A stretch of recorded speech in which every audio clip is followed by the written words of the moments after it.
আমরা চেয়েছিলাম প্রকৃত দোষীরা ধরা পড়ুক, তারপরে সব অপরাধীর সাজা। না না, বিচার পাইনি এবং বিচার পাওয়ার যে প্ল্যাটফর্ম তৈরি করে দিচ্ছেন জজ।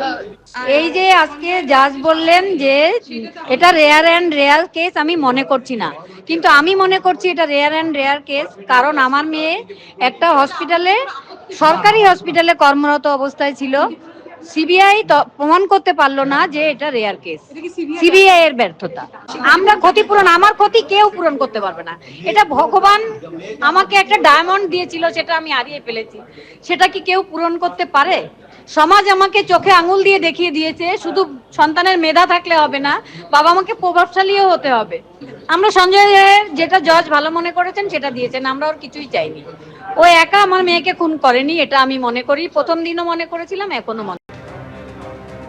গত শনিবারই সঞ্জয় রায়কে দোষী সাব্যস্ত করেছিল শিয়ালদা আদালত এবং তারপর আজকের দিকে গোটা দেশের নজর ছিল যে কি সাজা শোনায় আদালত। আমৃত্যু কারাদণ্ড হলো সঞ্জয় রায়ের। বিচারক জানালেন যে বিরলের মধ্যে বিরলতম বলে এই অপরাধকে গণ্য করছে না আদালত এবং যে কারণে আমৃত্যু কারাদণ্ড দেয়া হলো সঞ্জয় রায়ের।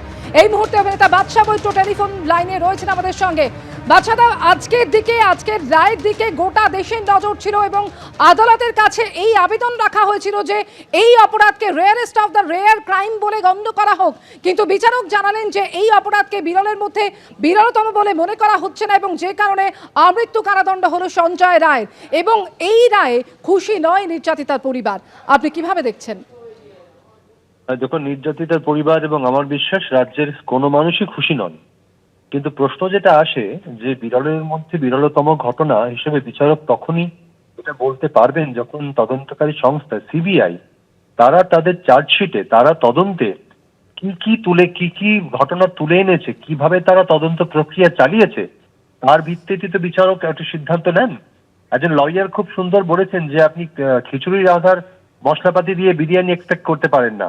আবার প্রশ্ন সিবিআই এর কাছে, তারা তদন্তটা কি করেছে এবং তাদের তদন্তে যে এতগুলো কেন, ওনার মেয়েটির বাবা মা যে 1, 2, 3, 4 করে প্রশ্নগুলো করেছিলেন, একটা প্রশ্নের উত্তর সিবিআই আজ অব্দি দিতে পারেনি। মানে সিবিআই কি তদন্ত করলো যাতে এরা একটা নৃশংস বর্বরতম ঘটনাকেও মাননীয় বিচারক বিরলের মধ্যে বিরলতম বলতে পারলেন না? সিবিআই কে প্রশ্নের উত্তর দিতে হবে। আগামী দিনে যদি সেই উত্তর সিবিআই দিতে না পারে তাহলে সিবিআই তদন্ত নিয়ে, তাদের পক্ষপাতিত্ব নিয়ে প্রশ্ন উঠবে, নিরপেক্ষতা নিয়ে প্রশ্ন উঠবে। অনেক ধন্যবাদ আপনাকে। একেবারে বাদশা বৈদ্যর সঙ্গে আমরা কথা বলছিলাম, তিনি বললেন যে সিবিআই নিরপেক্ষতা নিয়ে এখানে প্রশ্ন উঠে যায়। দেবলীনা দত্ত অভিনেত্রী, তিনি কিভাবে দেখছেন আজকের এই সাজা ঘোষণা, রাখবো আপনাদের সাথে। হ্যাঁ, যাবজ্জীবন হয়েছে সঞ্জয় রায়ের, কিন্তু আমার কাছে ব্যক্তিগতভাবে এটা কোনো খবরই না। কারণ 48 ঘন্টার মধ্যে যে একমাত্র ব্যক্তি ধরা পড়েছিল সে হচ্ছে সঞ্জয় রায়।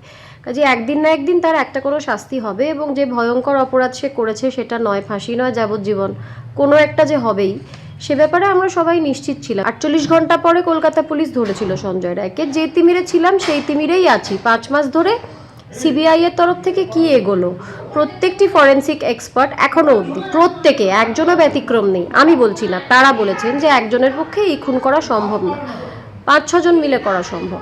তাহলে বাকিরা কোথায়? একজনের যদি যাবজ্জীবন হয় বাকিরা বাড়িতে বসে থাকবেন, আমি তাহলে নিরাপদ কি করে? আমার আশেপাশে ঘুরে বেড়াচ্ছে না তো খুনি? আমি একজন খুব সাধারণ নাগরিক হিসেবে, একজন ভোটার হিসেবে, একজন নারী হিসেবে একেবারেই নিরাপদ বোধ করছি না। কারণ বাকি খুনিরা কোথায়, এইটা আমার প্রশ্ন। সিবিআই একথাও বলেছিলেন যে প্রমাণ লোপাট হয়েছে, আমি বলছি না, সিবিআই বলেছে। সঞ্জয় রায়ের মতন একজন সিভিক ভলেন্টিয়ারকে বাঁচানোর জন্য প্রমাণ লোপাট করা হয়েছে। 5-6 জন যুক্ত এটার সঙ্গে, এই খুনটার সঙ্গে। তারা কোথায়? তারা যতক্ষণ না ধরা পড়ছে আমি নিরাপদ বোধ করছি না।